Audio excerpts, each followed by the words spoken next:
A visit to the Underworld. Magirawasu meets Yomi. Magirawasu, the young samurai, had heard the stories told in hushed voices about a realm beneath the earth where the souls of the dead lingered. The Underworld, Yomi, a place of darkness and eternal silence where even the gods dared not tread. But when the spirits of his ancestors began calling to him, Magirawasu knew he had no choice but to enter the cursed land to seek their guidance. The path to Yomi Magirawasu stood at the edge of a vast chasm, the air thick with an unnatural stillness. Before him, a twisted, ancient tree loomed, its roots tangled deep within the earth. From its gnarled branches hung what seemed to be shadows, twisting and writhing like spirits caught in torment. A single voice whispered on the wind, "Enter if you seek the truth." Without hesitation, Magirawasu stepped forward. His katana, now a symbol of his unwavering resolve, was strapped tightly to his back. The wind grew colder as the earth seemed to swallow him whole. The world above disappeared, replaced by an eerie, suffocating quiet. He found himself walking through an endless dark tunnel. Every step echoed like the tolling of a distant bell. The path to Yomi was a lonely one-way journey. Only the brave or the foolish dared take. The gates of Yomi. After what seemed like an eternity, Magirawasu arrived at the gates of Yomi. Tall, iron gates, covered in rust and dark vines, stood before him. The air was heavy with a sense of despair and ancient sorrow. As he approached, the gates creaked open on their own, revealing an expanse of gray, barren land. The sky above was an endless swirl of black and red, a reflection of the turmoil that resided within this realm. The cries of lost souls drifted through the air, their voices hollow and sorrowful. Magirawasu drew his katana and stepped inside, his eyes scanning the bleak landscape. Here, the dead walked in silence, their forms pale and formless, lost in their own regrets. The queen of Yomi, Izanami. At the heart of the underworld stood a towering, dark Palacia palace, woven from the bones of the dead. Within its walls, a figure sat upon a throne of shadows, her face obscured by a veil of sorrow. Magirawasu approached cautiously, his heart heavy with respect and awe.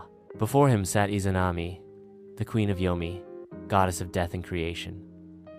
Her eyes, though cold and unblinking, seemed to pierce through his very soul. "Why do you seek me, child of the living?" she asked, her voice a deep, mournful echo that seemed to reverberate within the walls of the palace. Magirawasu knelt before her, his katana resting on the ground before him. "I seek the wisdom of my ancestors," he said. "They have called to me from this realm, and I must speak with them." Izanami's expression remained unreadable, but her gaze softened just slightly. "The dead do not speak lightly. They are trapped by their own regrets. To speak with them, you must face your own. Will you?"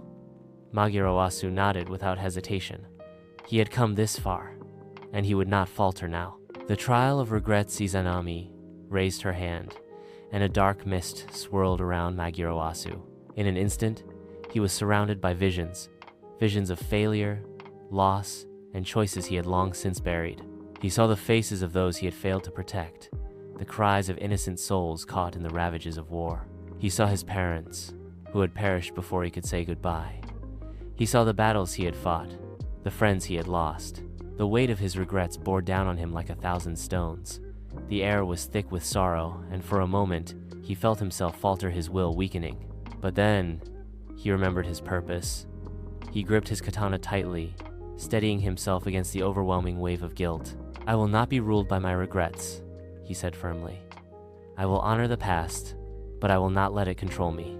The visions faded, and the dark mist lifted. Before him stood a group of figure Shi's ancestors, their faces gentle and wise. They smiled at him, nodding in approval. The gift of wisdom. Izanami watched silently as Magirawasu conversed with his ancestors.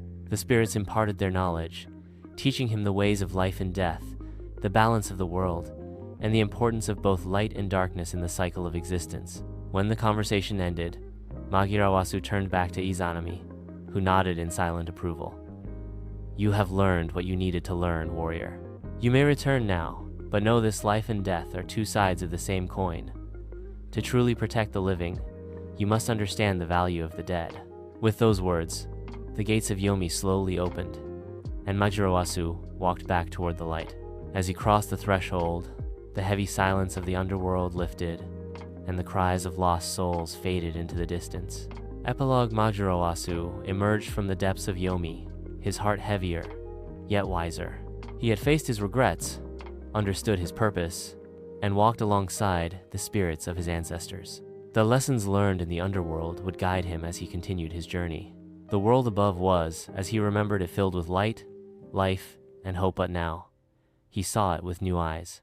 He understood that every battle fought, every loss endured, and every soul protected was part of the eternal cycle that bound all things. And with that understanding, Magirawasu knew he was ready for whatever trials the world would throw at him next.